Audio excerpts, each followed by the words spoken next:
Hey guys, before we start the episode, I'd like to thank our March Patreon supporters. So we have a new supporter, Amber McKissick, and we have someone increasing their pledge, Jules. Thank you so much. As well as just to let you guys know, for the month of March, I have suspended payments for Patreon. So if you're already a member, don't worry. That way we can give everyone some time to figure out what our new normal is, because coronavirus has basically almost shut down parts of the United States, especially where I am in Ohio. A lot of businesses have temporarily closed. And so I now got a lot of time to do this. But back to our regularly scheduled programming. Welcome back, devotees. I'm here with... Hi guys, my name is Jacob. I run the podcast on Germany. Beer. It's gonna take a minute. I have the gimp finger. I can't use my pointer finger. Everything is slower. Everything is slower. Things you can't do if your pointer finger is hurt. Turn your keys in your door or your car. Does not feel good when you hit your sliced fingertip. What else did I discover? Just like simple things like putting on pants isn't fun. Really anything that uses a lot of dexterity for your pointer finger, because I was doing a cook with me and slicing vegetables, and I sliced my fingertip almost off with a mandolin. And so now it looks beautiful. But yeah, Jacob, do you want to tell us about your podcast? Sure. So my podcast, which is on Germany, is also called Podcast on Germany. I know, very simple name, but it's the one I wanted to go with. Basically, we are going from the very beginning of German history, and we're going to go all the way to modern times. Right now, we're in the middle of dealing with the fall of the Roman Empire. We're actually going to start with the barbarians' invasion the week after this last episode pops up from this one. And we are just going to keep on going. We'll have a couple of other special episodes like this scattered throughout the years. So looking forward to meeting some of you guys. Feel free to follow me on Twitter or on Facebook, or sending me an email at podcastongermany@gmail.com. There's probably going to be some language. There's definitely going to be some graphic material from both of us, I believe. And so just as fair warning, then get ready for some amazing stories from both of us, because we both found some rather juicy stories. One from my hometown of Memphis, Tennessee, and then yours is in Germany. And it deals with Nazis. Which Germany. I bet a lot of my listeners have been dying for me to talk about. And I just haven't gotten there yet because we're still dealing with the Romans. You know, Romans, Nazis. All you need is some Roman Nazis. You know, Mussolini. That's the bridge that we need to have right there. We can jump from the Romans to the Nazis with just Mussolini. That actually seems like we just wrote a sci-fi movie right there. Roman Nazis. There we go. I've got another one, guys.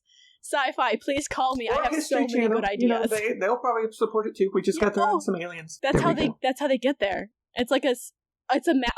It's a mashup of Doctor Who with Romans and Nazis. Exactly. It sells itself. History Channel and Sci-Fi will be pounding down our doors any minute now for that. Nope, that's just the trade. Okay, so I'm going to go first, and we're going to talk about Sophie Scholl, which my German pronunciation is kind of limited, even though I'm a quarter German, but the last name is easy. It's Klon. You know, doesn't look bad spelled in English at all. Which quarter of you is German? Is it the arms, the legs? It's half of my mother. Half of my mother is German. So, yeah, we always joke. We're like, well, you know, probably some of our relatives were Nazis. They were over there at that time, so it's hit or miss. Yeah, that's not a part of the tree line you probably want to trace too deeply, then. No. The best German relative name that we have is Lotta Tits. Unfortunately, I think she passed, but yeah, that was my dad and my uncle really got a lot of fun of telling her husband what that means in English. He thought it was great. She did not. So we're going to be around early 1930s. So we have Sophie Scholl. She's the daughter of Magdalena Mühr, and the liberal politician and a really big Nazi critic, Robert Scholl, who was actually mayor of his hometown, Freudenberg, culture, in the People's Republic state of Wittenberg, when she was born. So she's one of 6, because you know those good, strong German families. So you have Eiger Scholl, Hans Scholl, Elizabeth Harschner Scholl, Sophie, who was born in 1921, Werner Thedel. She was brought up to be, a good old Lutheran, because Germany. See that or Catholic? Yeah, pretty. But it's the funny thing about Ohio. All the Lutheran Germans are up in Cleveland, so where I'm from, and all the Catholic ones are in Cincinnati, where I am now. So they're just like, I'm like, I thought you all were Lutheran, and they're like, no, we're very Catholic. I was like, oh, those Germans. Start your own 30 Years' War right there. I know. There's more of them. I'm outnumbered. So she entered grade school at 7, was a pretty good learner, carefree childhood. In 1930, they moved to Ludwigsburg, and then 2 years later to Ulm, where her father had a business consulting office there. And finally, they moved to Munich, where she attended secondary school. So a lot of moving around as a child, but pretty happy. When she was 12, she was required to go join the Bund Discher Madel, which is a league of German girls, as like most young German women had to do at the time. And she initially was like really into it. She became like I think it's kind of like Girl Scouts, basically. And she became a scout like the leader of her group. And then she's like, oh, this is not right. This is a bit off, because she's like her father had dissenting political views, friends did, and also some of her teachers. So it shows that like there's not one viewpoint when people are like, oh, the Nazis came to power in fanfare. It's like not everyone agreed with them the whole time. Even her own brother Hans, which I think is the most German name in my mind, is Hans. He was really into the Hitler Youth program initially, and he was like, oh no, and this is like when they're teenagers, they're like, nah, this is not cool. So pretty much they get this group of political attitude, and like everyone, their friends weren't fond of the Nazis. They were more dissident. So her brother and friends get arrested in 1937 for participating in the German youth movement. And so imagine you're like a teenager, your brother and all your friends, like probably male friends, get arrested for this, and you're like, they're just like doing this like youth movement. Why are they getting arrested? So on top of it, she's like having all these impacts while she's still a teenager. She develops a skill for drawing, painting, and this is how she gets into quote unquote degenerate artists. So she's mixing with a lot of different people at the time. On top of her art, like love of art, she's also an avid reader, and so she's really looking into philosophy and theology. And she graduates from secondary school in the spring of 1940, and the subject of her essay was "The Hand That Moved the Cradle Moved the World." So she almost didn't kind of graduate because of that, I think, because it was really provocative for like as the Nazis are coming to power. And I don't remember the exact year because I avoid this period of history like the plague. It's not your time period, huh? No, I'm fond of like the 18th century and then post 45. Like it's a very weird juxtaposition of my research interests. On top of like her topic of her paper being like really controversial, she's also lost all like desire to participate in her classes, which basically were like, look at Nazi stuff. Some more Nazi stuff. Wouldn't you like to be a Nazi? And she's like, no, thank you. I'm good. Probably made her extremely unpopular, to say the least. I mean, imagine unpopular, and imagine trying to graduate, like fill out like grade, do stuff. You're like, well, you have to do this, and you're not. You're like conscientiously objecting, and so like you're not doing work. So they're like, well, I can't grade if you don't turn it in. So she decides to become a kindergarten teacher at the Frumbel Institute in Ulm, which I never knew there was a place in Germany called Ulm. Sophie chooses to be a teacher because she wanted to use it as an alternative service in the, oh god, it's one of those long German words, Reichsarbeitsdienst, National Labor Service, like a prerequisite to get into university. I think I got the gist of what you said there for the name. I'll try it again. Reichsarbeitsdienst. No, I think that one came out worse. So you got Reich.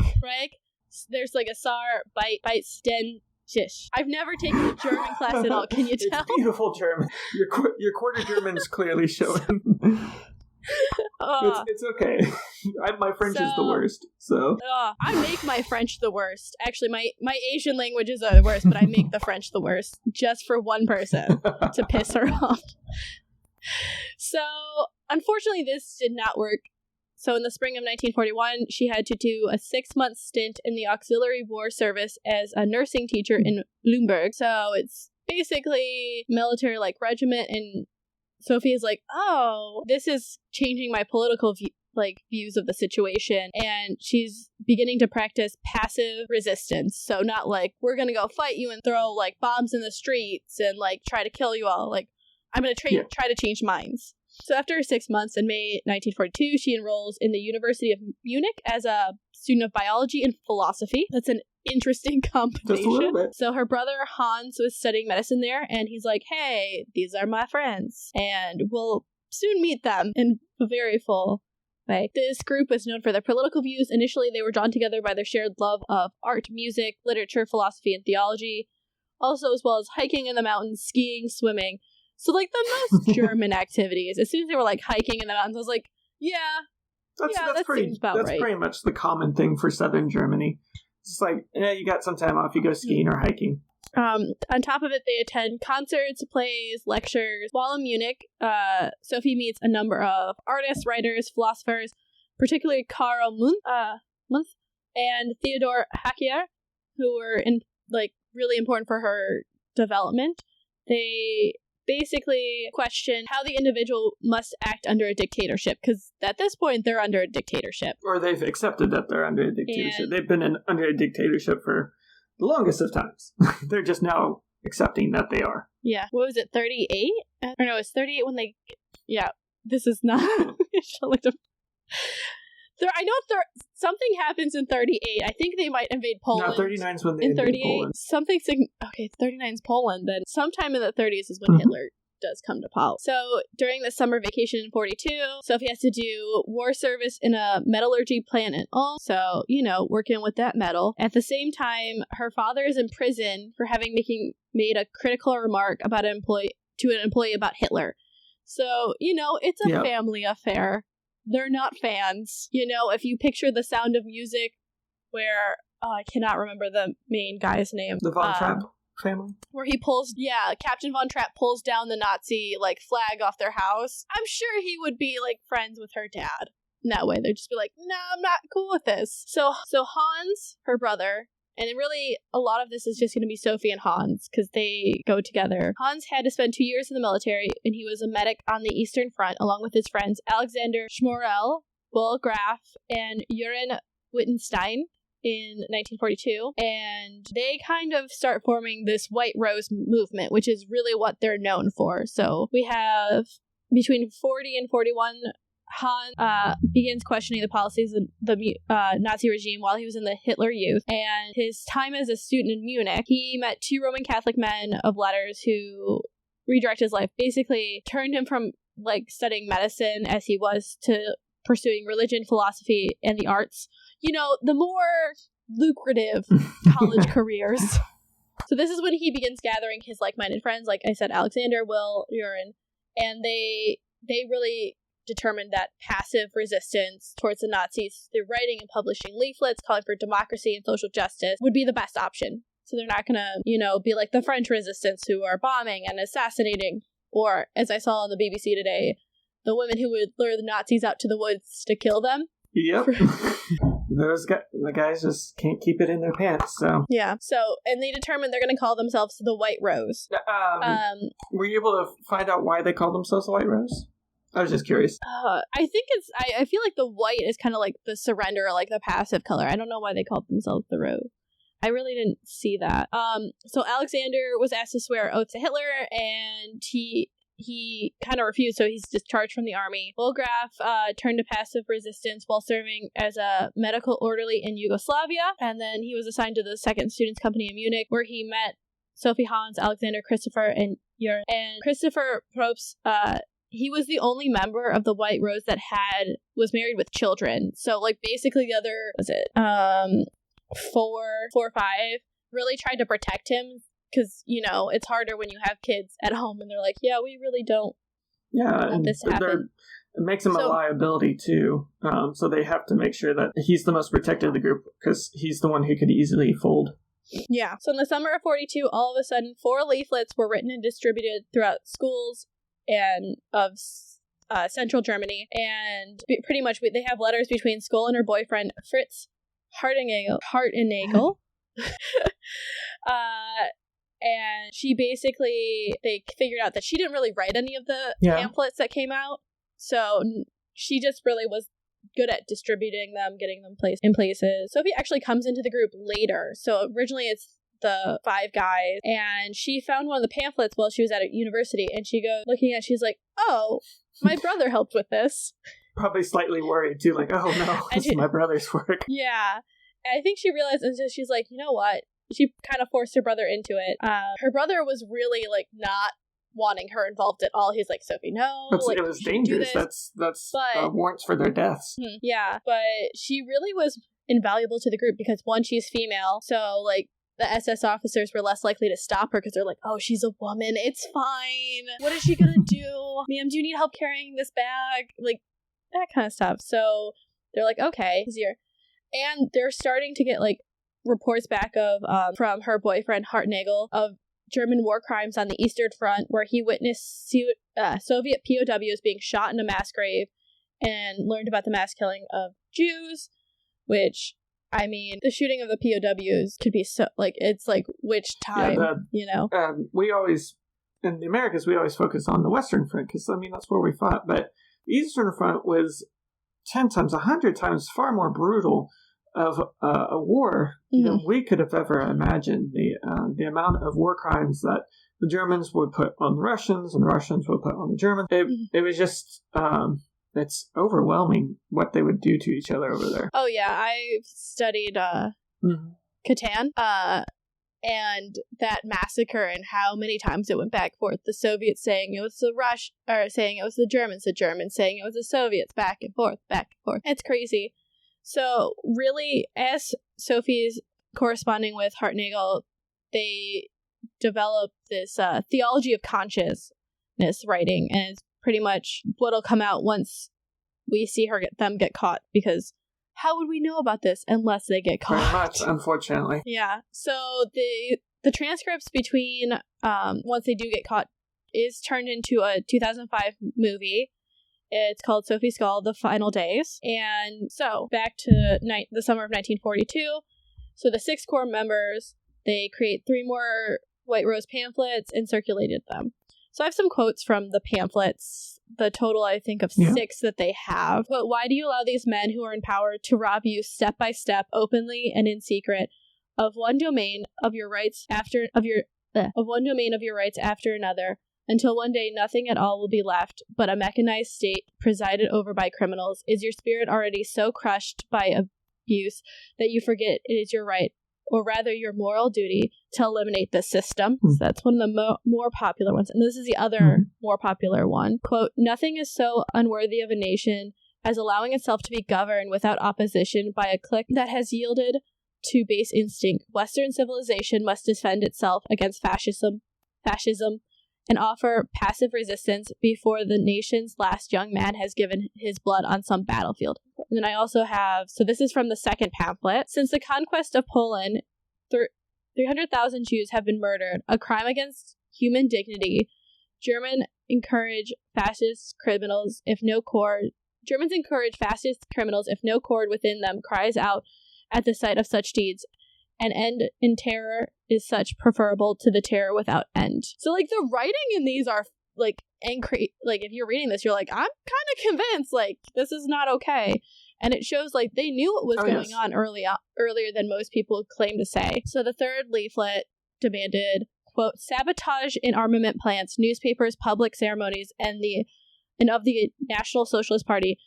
Convince the lower classes of senselessness of continuing the war, where we face spiritual enslavement at the hands of National Socialists, end quote. Then in the fourth leaflet, they ask, quote, I ask of you as a Christian whether you hesitate and hope that someone else will raise his arms in your defense. For Hitler and his followers, no punishment is commiserate with their crimes, end quote. And then the fifth one, quote, Hitler is leading the German people into the abyss. Blindly, they follow their seducers into ruin.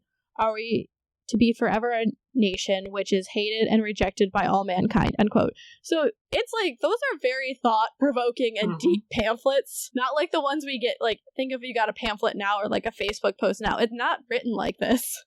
Like, it's not going to make you, like, if you were reading that at the time, you have to think, like, what is this impact going to be? And question, are you going to keep supporting them? Highly against the government. There's no way, if they're caught, that they could argue, oh, it was a prank, or, oh, we didn't mean it, like, you know, go against the Nazi government. We were just trying to push for free thinking. No, this is clearly saying the government's wrong, it's bad, we need to oppose it. Oh, yeah. Especially when they talk about, like, it's a crime against human dignity, because really the phrase crime against humanity it was a newer concept, so not everyone knew it at this point. And you can see, like, it's kind of that idea. They're like, we're committing crimes against our own race and our own population. Like, what are we going to do? So in January of 43, using hand-operated duplicating machines, which I believe is they're going to set it up so they like one person's writing it and then like they can have multiple things following it. So not like a press.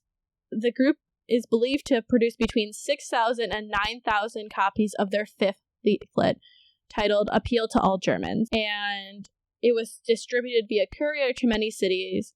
They like mailed them out. I was like, that's a ballsy move. I'm going to take this propaganda, like anti-government propaganda, and mail it. Like, oh. So, where did these copies appear? Stuttgart, Cologne, Vienna, Friedberg, Krems, Hamburg, and Berlin. So, like, they got a pretty wide reach. So, this one was the fifth one's composed by Hans Scholl with improvements by Huber. And the leaflet warned basically that Hitler was leading Germany into an abyss with, like, basically they're like, the Allies are gonna come and this is not gonna end well. So they saw that they were losing and they're like, hey guys, we're losing. Maybe we should, like, kick them out. Change this pattern. Because the reader was then urged to support the resistance movement for freedom of speech, freedom of religion, protection of the individual citizen from the criminal dictator states. And, you know, they were like, these ideas should really form this new foundation of a new Europe. Huber would then draft the final two leaflets. The seventh draft would be written by Christopher Probst, and it was actually found in possession of Hans Scholl at the time of his arrest by the Gestapo, who destroyed it. When was this? Sorry. And really, we're gonna get to their discovery. So, with like them basically mailing out these pamphlets, the Gestapo's like, I'm very interested in figuring out where these came from, who wrote them, and how to end this. So Sophie and pretty much the rest of the White Rose were arrested in distributing the sixth leaflet at the University of Munich, February 18th, 1943. So they really have only been doing this for about a year, maybe two, and they've caused that much of a stir, and it's like 7 people, which is crazy. So whenever people tell you one person can't change the world, 7 people pissed off the Nazis this much. So, the Scholl siblings brought a suitcase full of leaflets into the university's main building. They kept dropping, like, stacks of copies in the empty corridors for students to find when they left lectures. You know, leaving before all the lectures had ended, they noticed that some of the leftover copies in the suitcase, and then, like, so basically they did their whole drop-off, and then they look in the suitcase, they're like, oh, we still have some. So Sophie's like, you know what? Fuck it. And just threw them from the top floor down into the atrium. So, you know, like that really cinematic kind of like, just toss the papers movement. And the university's maintenance man, Jacob Schmid, saw this, and really he's the one who reports them. So Hans and Sophie are taken into Gestapo custody. This is where they find the copy of the 7th pamphlet written by Christopher in the possessions of Hans. So Sophie did get rid of some incriminating evidence before being taken into custody, and how Hans tried to, like, destroy the draft was by tearing it apart and trying to eat it. So, you know, it's always... Stomach acid destroys a lot, guys. You just gotta be quick and quiet about it. But the Gestapo... I'm guessing he didn't get a chance to actually... Like, he probably started ripping up and shoving in his mouth, and the Gestapo got it. And they were able to match the handwriting with other writings of Probst when they searched Hans' apartment. So their attempts to protect him didn't really go well. The main interrogator was Robert Moore, who... originally was like, yeah, Sophie's innocent. You know, that whole she's a female thing. She couldn't do this. Which, if anything, World War II proved women were the best spies for that reason. They're always like, women couldn't do this. And some of the Nazis' most feared spies were women. They're like, this woman keeps outfoxing us. And they're like, yes. Yes, we know. So, but Hans confessed, and Sophie was like, it was just the two of us. There's just the two of us. Nobody else, to protect all the other members. When Sophie appeared in court, it was revealed that her interrogation was so cruel that they broke her leg to basically get answers out of her. So she went to the People's Court before Judge Roland Freisler on February 21st, 1943, and she was recorded saying these words, quote, "Somebody, after all, had to make a start. What we wrote and said is also believed by many others. They just don't dare express themselves as we did," end quote. So she was just like, fuck it. Let's go. You got me? It is what it is. Yeah. So there was no testimony allowed for defendants. So basically what she said was her only defense. And we know that on February 22nd, 43, Sophie, Hans, and Christopher were condemned to death by the People's Court, which was basically created to eliminate Hitler's enemies. So there was no chance of them getting a fair trial. We know Hans' last words from the guillotine were, "Long live freedom." Yes, they were guillotined. People forget that that's still a thing that was happening. Which, if you think about it, in the methods of execution, guillotine is like the nicest. It is, considering quite a few of the other executions included being strangled by piano wire, which is not the easiest way to go, if you think about it. Oh, strangulation takes at least 7 minutes. People don't know. It's very difficult to strangle a person. And so, like, the fact that they're getting... I personally am like, that's not the worst death. Like, I mean, if you get shot by... like, firing squad is pretty bad, because, like, what if they miss, or what if they don't hit the correct spot, and there's always that, you can hear it coming, too. Just the ready aim. Oh, yeah. Yeah. Really unprecedented. The guards let Christopher Profs a few minutes alone with Hans and Sophie before they went to their death, and, you know, that's, like, it's kind of nice. They all could sit there and be like, guys, we did a good thing. We were caught, but we did a good thing, and like kind of comfort each other. So they tried to get Will to give up names of his co-conspirators, and they interrogated him for months. His final thoughts were, quote, "They shall continue what we have begun," end quote, which I'm like, again, great death quote. Like, now they're all like really weird and stuff like that. And you're just like, he had plenty of time to think about that, apparently. I know, he had months. Well, they're like asking him, "Who are your co-conspirators?" Like, what are my last words gonna be? Alexander Schmoll was arrested in an air raid shelter and executed at Munich Stahlheim. So Kurt Huber became one of the actual defendants at the trial of the People's Court against the White Rose, and pretty much his last words were an affirmation of humanness. So basically, all of these people, like, they're very hopeful that, like, the Nazis won't win, and you have to be like, man, if I was getting murdered by, like, a dictatorship, I hope I have that, like, inspirational, like, hope that it's gonna get better. I'm too much of a pessimist for that. Jürgen was interrogated by the Gestapo, but they really couldn't prove his involvement, so he actually survived. He got transferred to the front, which was beyond the Nazis' control to, like, I mean, it's not a great place to be, but he did survive it, so good for him. Do you know which front he was sent to? Okay. Probably the Eastern. That's where they usually sent the undesirables. Yeah. So, but after the war, he actually relocated to the United States, became a doctor, and received an award from the government of West Germany for his bravery. So, like, a lot of people actually recognize this group for, like, being like, hey, they're not fighting in the streets, but they're trying to change the mindset of the people, and, like, being like, hey, guys, there's ways we can actually come out of this looking okay, and deal with it. So I'm going to end this with really kind of like Sophie's last words that we know. Quote, "How can we expect righteousness to prevail when there is hardly anyone willing to give himself up individually to a righteous cause? Such a fine sunny day and I have to go. But what does my death matter if through thousands of people are awakened and stirred by action," end quote. So it's just so inspirational. She's like, you know what? My death might bring other people to resist and fight and continue on. And I kind of love this different take of a freedom fighter not fighting through, like, espionage or anything, just trying to be like, I want to change people's minds and, like, share these points of view in a well thought out way, and be like, you can be passive and still resist. You don't have to support it. So yeah, that's Sophie Scholl. She is actually I think was voted one of the most influential Germans of the 20th century, and there's like countless like movies and books, and yeah, if you look at the end of her Wikipedia page, she's really popular in literature, in music, in theater, in film, like it's crazy. So, hopefully her act of selflessness continues on, and I think we could all take part from that, being like, hey, maybe we all need to wake up and not drink the Flavor Aid. Nice. I would like to know, because I'm sure I've actually seen this before. People have said that that the White Rose movement was late to the party and resisting the Nazis. Even with just the leaflets, they were late to the party. And they actually weren't. Everyone sees 1942 and they're like, oh, America's in the war.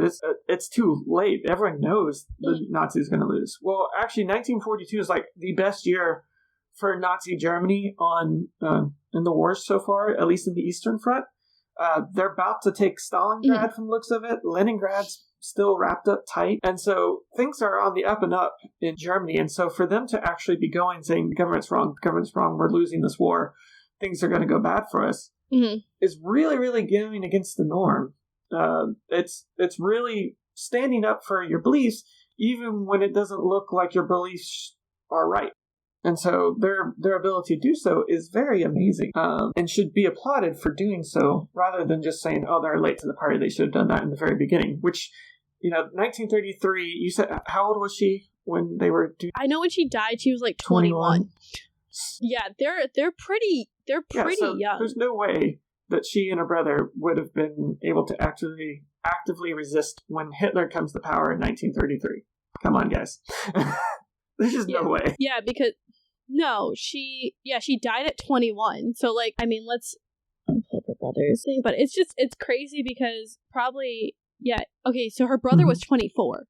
So they're imagine a bunch of college kids. That's pretty much what they are, is a bunch of college kids, probably 20 to 25. I mean, Christopher is probably the oldest one, and I'm trying to figure out if they have because he's not that much older. He's born in 1919. So he's actually only a couple years older than Sophie. So like they're all in their mid to early 20s. So if they're late to the party, it's because they were children. There's nothing they could do.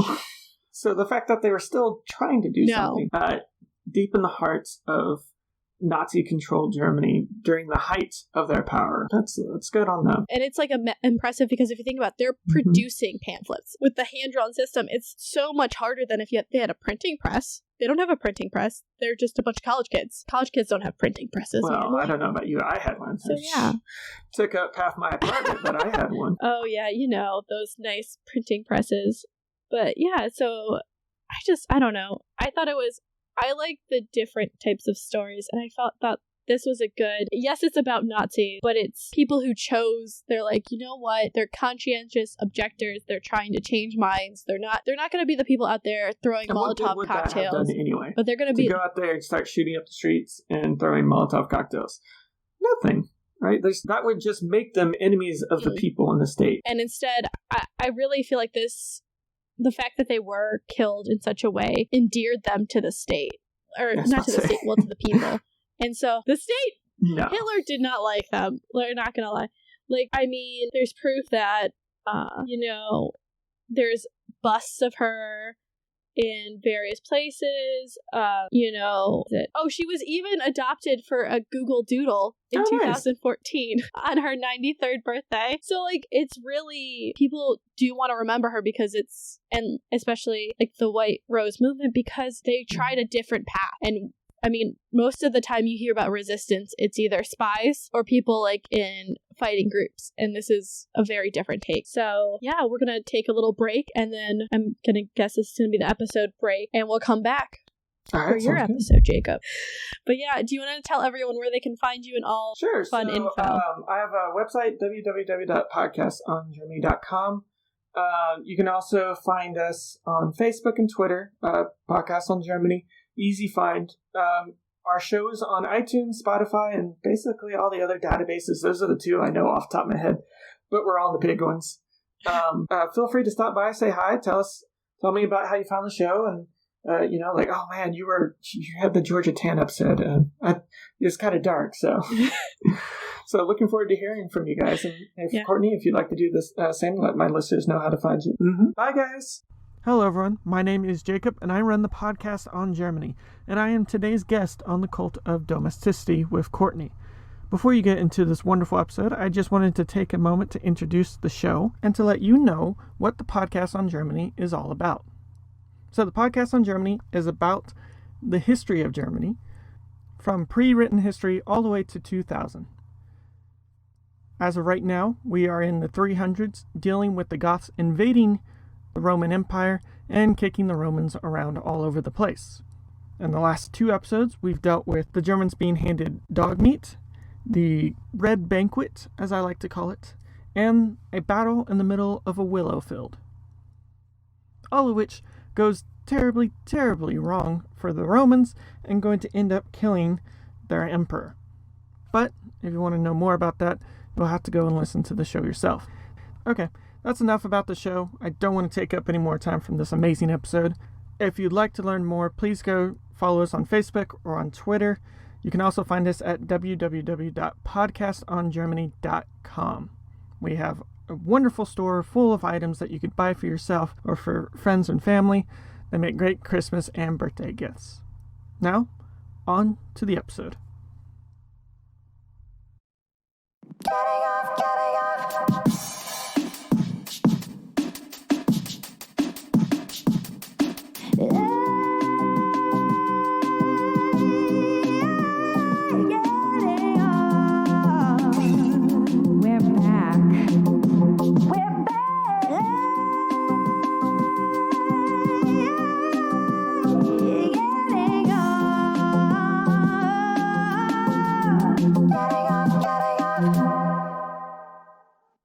Are you a true crime junkie that's looking for a different perspective? Have you ever read about a famous case and wondered how it was possible that a defendant got acquitted? Are you interested in criminal justice reform? Do you often find yourself making extraordinarily inappropriate jokes while swearing like a sailor? Then the Getting Off podcast is for you. Hosted by us, 2 real-life criminal defense attorneys. Getting Off explains the legal reasons behind outcomes in famous trials and tackles tough topics in the world of crime and criminal justice. We use first-hand sources like trial transcripts, police reports, crime scene photographs, and appeals briefs to give you the information that the public rarely hears about when it comes to the criminal justice system. Our podcast isn't about carefully crafted musical interludes or obsessively edited narratives. Instead, it is a no-holds-barred, unedited, raw legal presentation by 2 lawyers that have spent over a decade each in the trenches.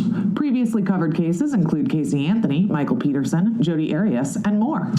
Subscribe to the Getting Off podcast on Apple Podcasts, Spotify, Stitcher, Podbean, or wherever else you get your podcasts. Do that to get off now. Cult of Domesticity. We're available on all podcatchers. Remember to rate, review, subscribe to help spread the word, or just force other people to listen to it.